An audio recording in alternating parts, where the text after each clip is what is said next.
Here, Outpost. Hello. I don't know who'll be watching. Probably just my professor, but who cares? Let's give a little introduction. We're here in Little Five Points. What's the address?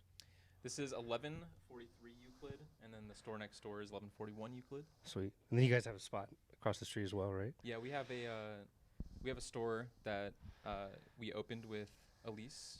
She used to have her own brand called Almond Vintage, but now she co-owns Catalog, which is a ladies' vintage store. Give me a little intro and how'd you get into this whole sort of vintage thing? I would say I started getting into vintage when I was in high school. It was probably my junior or senior year that me and my friends really took an interest in going to thrift stores and stuff like after school. That was kind of one of our main hobbies that we do together. You know, we'd just go directly from school. Whoever had a car, we'd just hop in the car, go grab some food, and just go to our local thrift stores. Is that like a just Goodwill or like Park Avenue Thrift. Okay. Salvation Armies, America's Thrift Store.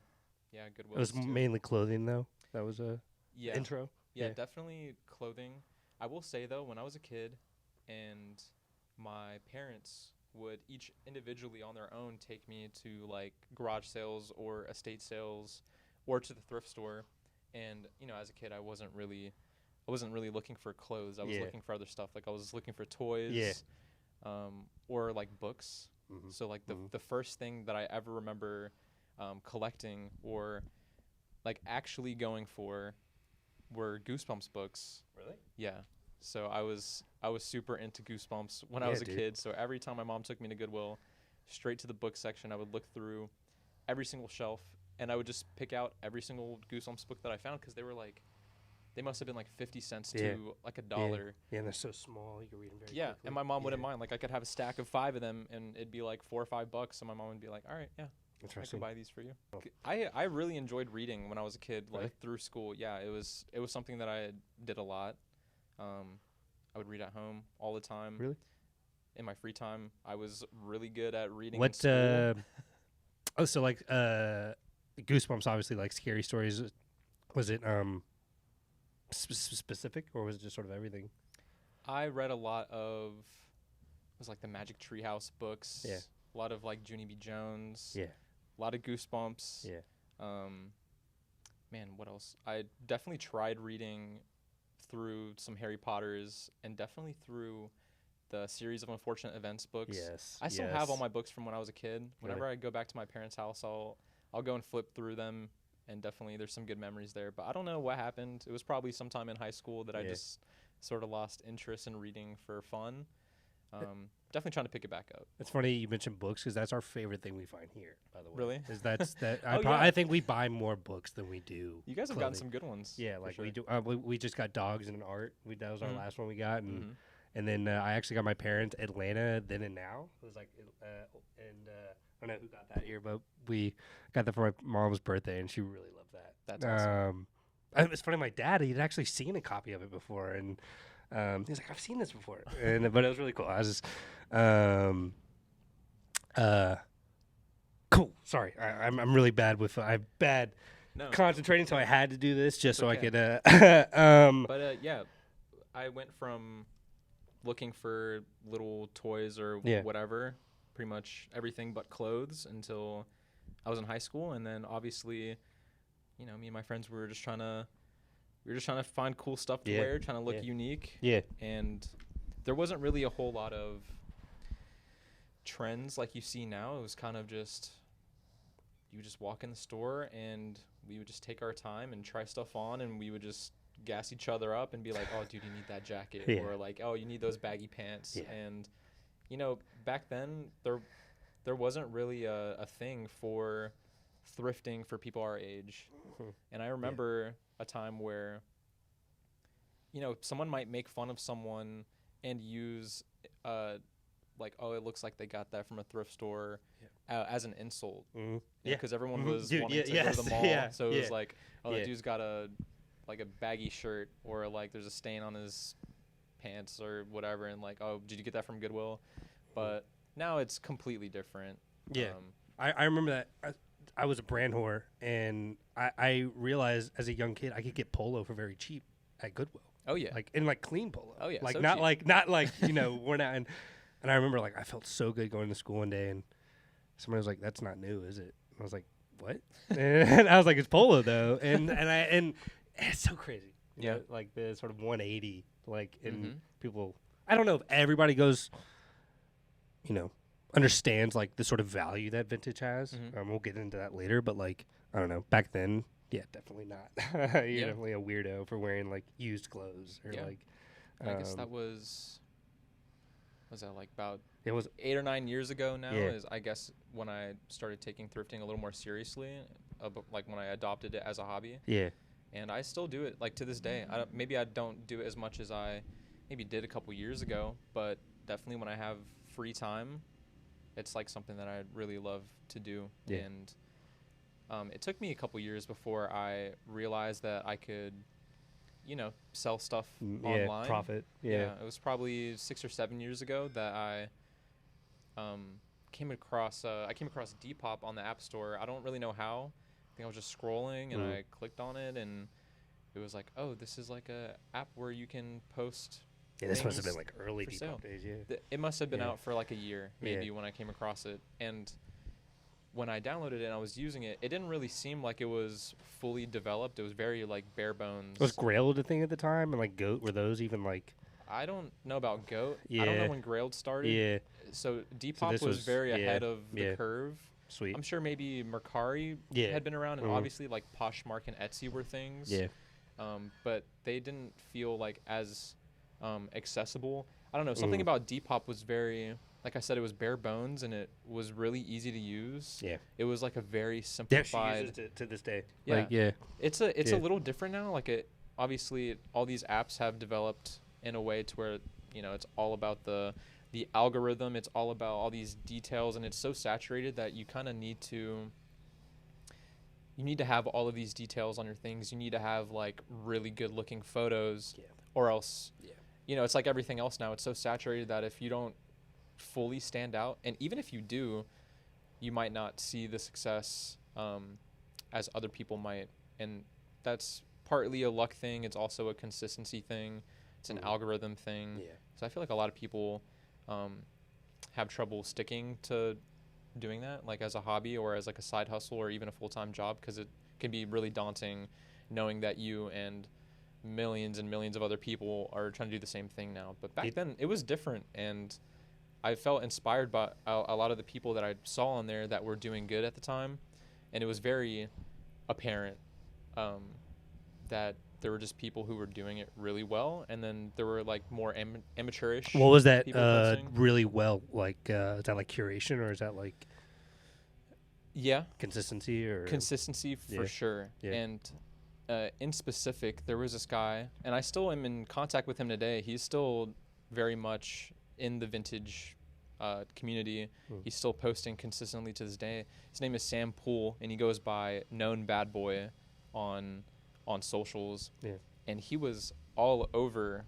Depop. It seemed as if he was like the spokesperson of Depop, because every day I'd just be looking on the explore page or like the featured page, and it was like all his stuff, and it was usually the same format, usually the same backdrop, like same kind of lighting, same like structure of photo, but he was just posting every day, and there were days where he was posting dozens of things every day.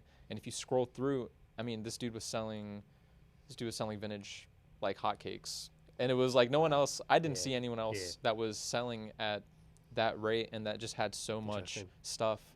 And I Yeah. was like, dude, this guy's probably making so much money Yeah. selling really affordable vintage. Yeah. And I was just like, dude, I have so much stuff that I've been And this was collecting like over when you years. were like just sort of like beginning to, so it was kind of like Yeah, it was a couple Yeah. years into me learning about Yeah. vintage, and had never really heard of anyone around me selling Mhm. online. yeah, And that's something that I feel like a lot of people from when I knew back then, like in school, still associate with me.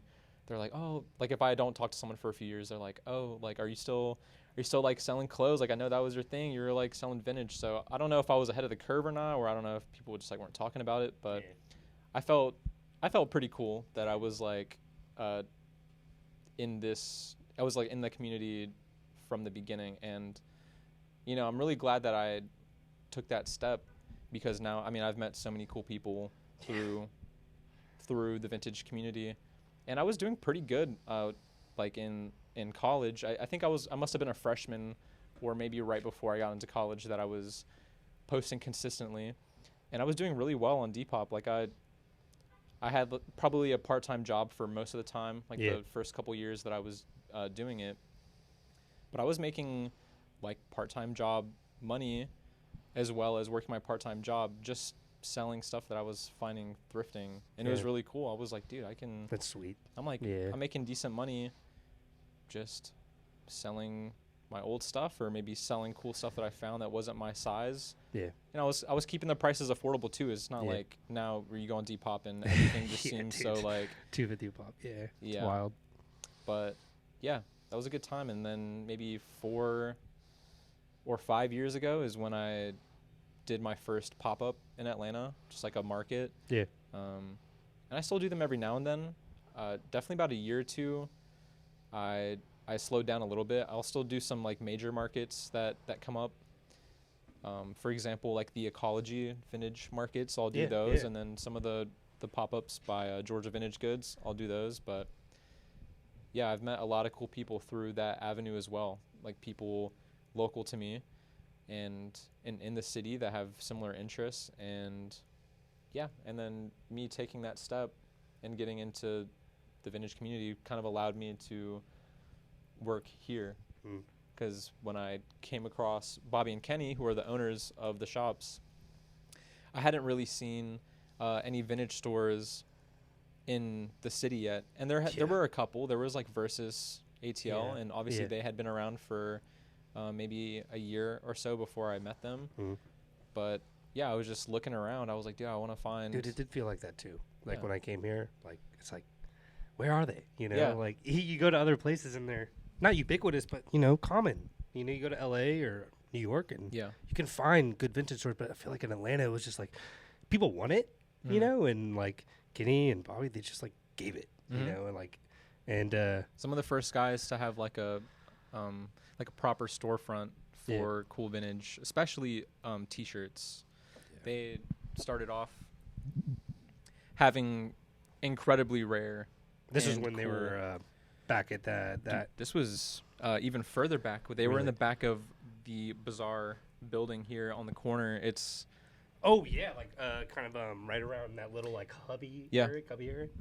They were in the back there. They started off in one of the smallest rooms in the Bazaar here in the back corner. Yeah. And dude, their booth was just packed of some of the coolest t-shirts you will have ever seen. I feel like I remember this, and I feel like I went in there once, and I was like, this was before like I had any sort of money, and I was like, fuck, I want this. And and then was the next step to cross so the pizza so they were in the back of the Bazaar here, and then shortly after that they moved to like the side room that has like the access to the sidewalk there. So that's part two. Wow. Okay. Yep. They weren't there for very long, and then the spot over by the cul-de-sac by Clothing Warehouse, that opened up, and they wanted to move and expand there like immediately, so they did that. Wow. And then it was, I don't know if it's been a full year or not since we moved next door here. Yeah. But yeah. So now Drugstore and Outpost are essentially combined, and it's going really well. Hell yeah. Yeah, it was Drugstore first. Shortly after the move over there, they opened a spot called Drugstore Gallery. I don't know if you remember, but it was where Catalog is now. And that was the true vintage store. That was where we would put the really unique like items, kind of like how you'll see in Outpost now, because the gallery kind of dissolved into Outpost. Outpost was going to be something like a little more specific, but then we kind of just figured that we could just combine what we envisioned for Outpost, mix it with the gallery. And so Outpost kind of just became a more fleshed out, bigger version of the Oh, gallery. yeah, of the gallery. Yeah. So then yeah, and then we worked with Elise to open catalog because we figured we needed to cover like the vintage women's Yeah. space as Hell yeah. well, and Yeah. we're letting her pretty much be the I feel like the that's such an owner. untapped market. Like, Yeah, the there vintage there women's isn't market. Like, that there's here. none. I don't Like, think there's a ladies' vintage store here, at least that I no. know of. Yeah. So the guys let her pretty much just like spearhead that store, just giving her all the power to do whatever she wants in there, and she's doing a great job. And I Yeah. feel like Outpost is performing pretty well. Yeah. Drugstore has like morphed and changed so much. Yeah, it's dude. still, I mean, it's a constant development for all of the stores. You know, not a single day is the same really. And if you come in here and you come in a few months later, you're gonna see like a lot of changes. Yeah. You'll see a lot of new stuff. You'll see things moved around and curated differently, and you'll see a little bit of everyone's personality that works here. But you know, when you're coming in here every day and there are just so many things in front of you, Yeah. How do you display it, right? Yeah. Yeah.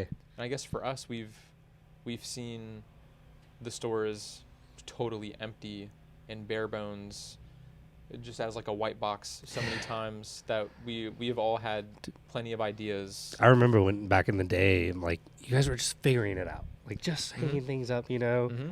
do you think like I don't want to cut too far ahead, but like with golf and when that pop up, did that sort of like kind of like put the burners on? You know, It was definitely inspiring, seeing how golf as a company, which is such a huge business, I mean, Yeah. multi-million dollar company Yeah. with so much power and so much at their disposal, how they could, you know, just scout out a cool looking spot and see See it the for what it potential, right? is, and then want to help transform our spaces into like something that they were dreaming of, or like what they were thinking. Was the doorway, was that due to them, or was that something planned like prior? That was something that we wanted to do prior, and it worked out pretty well because they ended up liking the concept of having like the two spaces, with like a little pathway. It was the only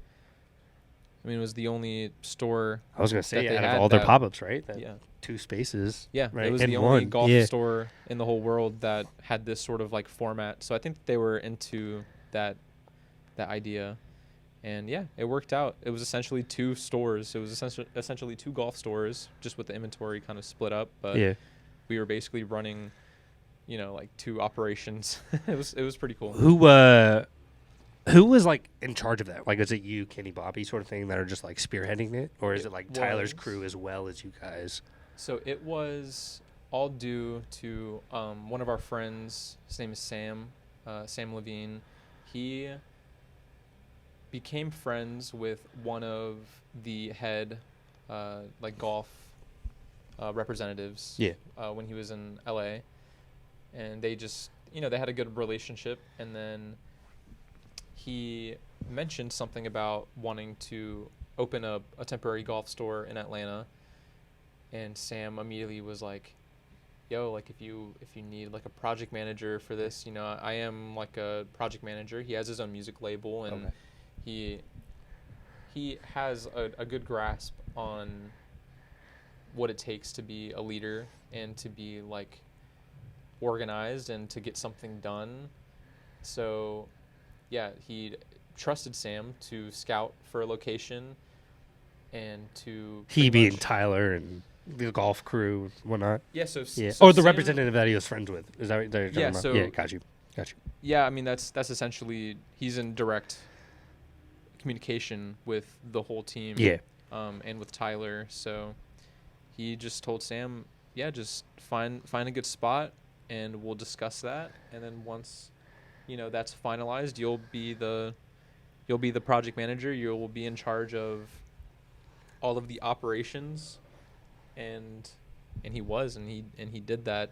He just came in here because he, you know, he had mutual friends that that came here and that worked here, and he just came in one day and he was like, dude, I am looking for a good spot for the golf store, and it just occurred to me that this would be an incredible spot for it. So I'm going to take a bunch of pictures and videos, and I'm going to send it to the representatives and see what they say. And they like loved it, and they send offer like almost immediately. They're like, Wow. we want to do it here. There's not really that many other spots in the city that would be. It fits in every way, like not. I mean, just like your company. I mean, obviously they're not the same, but I feel like there's an ethos that's similar. Sort of like not like streetwear. I think is like a common thread. I think that's like what ties the two together, and it just seems organic. 5 Points is not like culture. I don't know. I think that's like a cheesy word, but like it is like some sort of like hub for kids like you and me that. I don't know how to describe it. I think you know what I'm talking about. Yeah, I know exactly what you're talking about. Little 5 Points has such a unique aura to it. And there isn't really a specific type of person I would associate with Little 5 Points, because I've seen so much diversity here. I've seen everybody, and I've seen everything here in this part of town. It is really unique. Yeah. There's something weird or cool, crazy, right? memorable that happens here all of the time. And I don't know if there's really another spot in Atlanta that comes close to like the look and the feel of like this area. It's not like touristy, but it's definitely homey, It's homey, and it's a spot that you would want to come and walk around for a little bit. Right. And when you come to visit here. And it is, when people are visiting here, I've talked to so many people who come from out of the country or from out of the state, or just people who have never really like spent time in Atlanta. They'll ask around, they'll ask people like where they should go, where should they go explore. And a lot of times people will just recommend a Little 5 Points. Yeah. And I feel like they don't ever regret coming here, because it's like cool. It's a cool spot. Something for everyone, right? Like, yeah, there's cool stuff. You can spend a whole day here and see a lot of sweet stuff. Even not just like that, but like real estate, like the gorgeous houses, like one street over. You want to go see some gorgeous, really close to parks, antiquity houses. Like it's just right next door, and great houses. Yeah, great vintage in this area. Shoot, I lost my track. Okay, yeah, I just want to go. What really interests me, sourcing. It's definitely a hush-hush, right? Like, I think it is the sort of like... can you explain why? So, basically, the part that's hush-hush about... It's usually stores that have this avenue of sourcing, but there are places that you can go... You really have to, like, look for them. So, this is why it's hush-hush.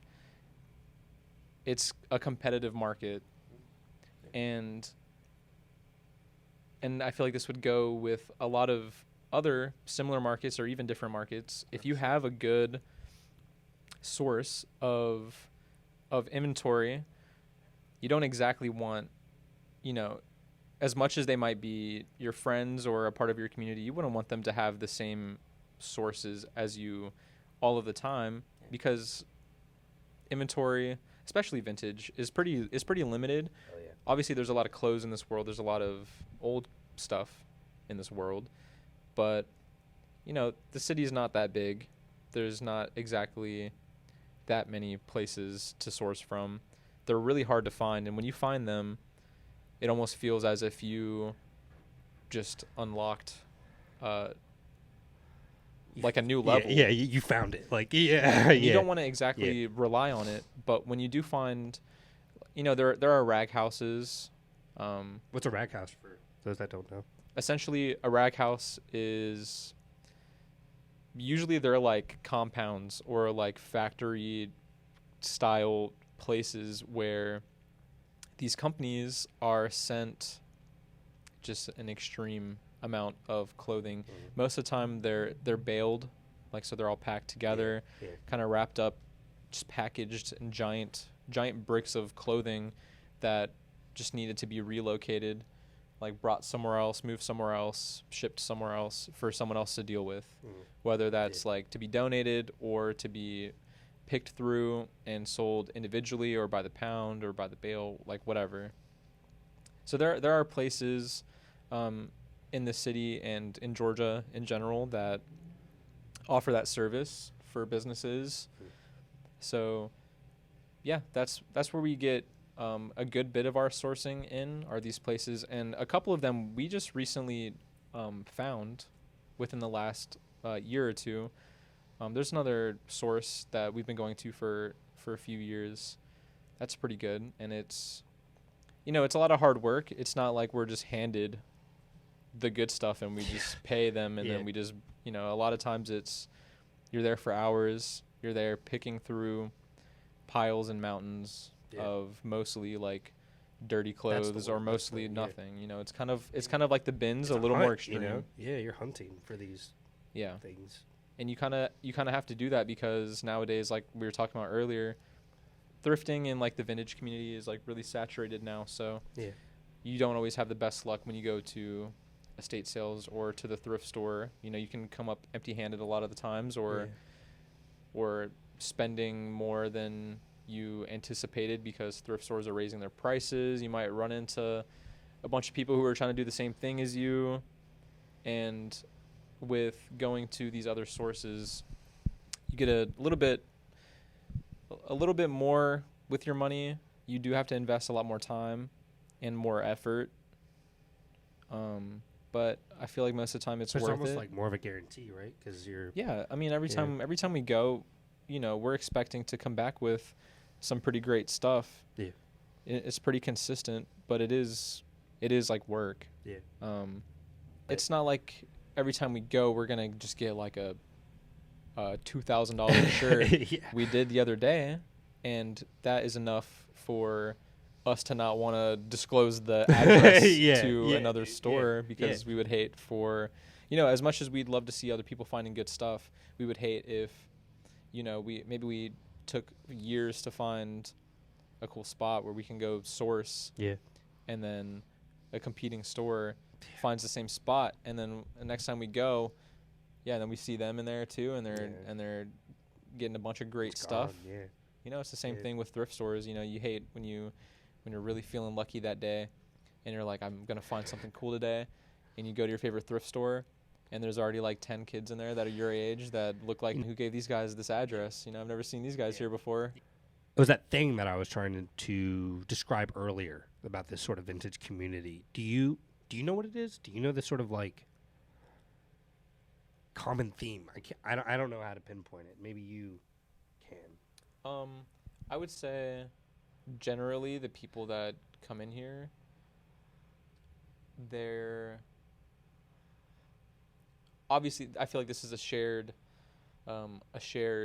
interest for a lot of people, but like nostalgia is a big thing. So, and that is not exactly determined by someone's age. You could be almost any age and experience some sort of nostalgia. Maybe not so much a lot of younger people. I'd say the stuff that we have in our stores, drugstore especially, but also in here, typically it'd be people like our age or older that walk in and, they identify with something that they see in the store. For example, like the giant Nirvana poster that we have on our wall, or like the Outkast stuff that we have up on the wall. Yeah. They might come in and see like a cool Simpsons shirt or a cool Atlanta Olympics piece. Yeah.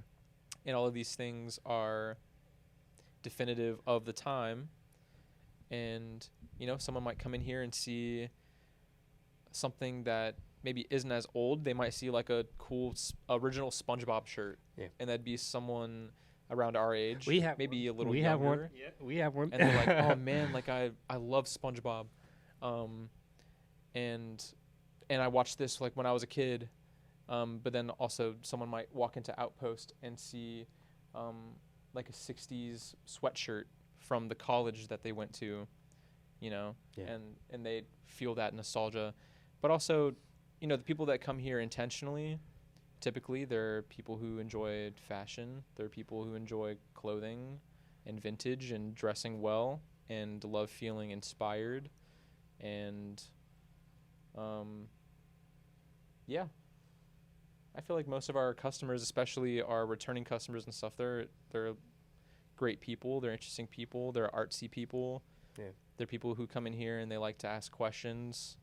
They like to, you know, come in and show off their cool outfits, or maybe ask about specific pieces so that they can gain knowledge about the vintage and the history of things that we are lucky enough to be exposed to every single day. So it's people who want to learn, or people who are just in the vintage community. We have people coming here all the time who have been doing this for as long as I have, or maybe haven't, but they're looking forward to that. But yeah, I mean, we see all sorts of different customers, different ages, different styles, you know. Yeah. And I think that's a fun part about it. Yeah. We see a lot of diversity coming in here. You cool if we ended here? Yeah. I really like the way we ended it. Yeah. Yeah, that was pretty sweet. All right. Don't want to keep him waiting. All right. We can cut it.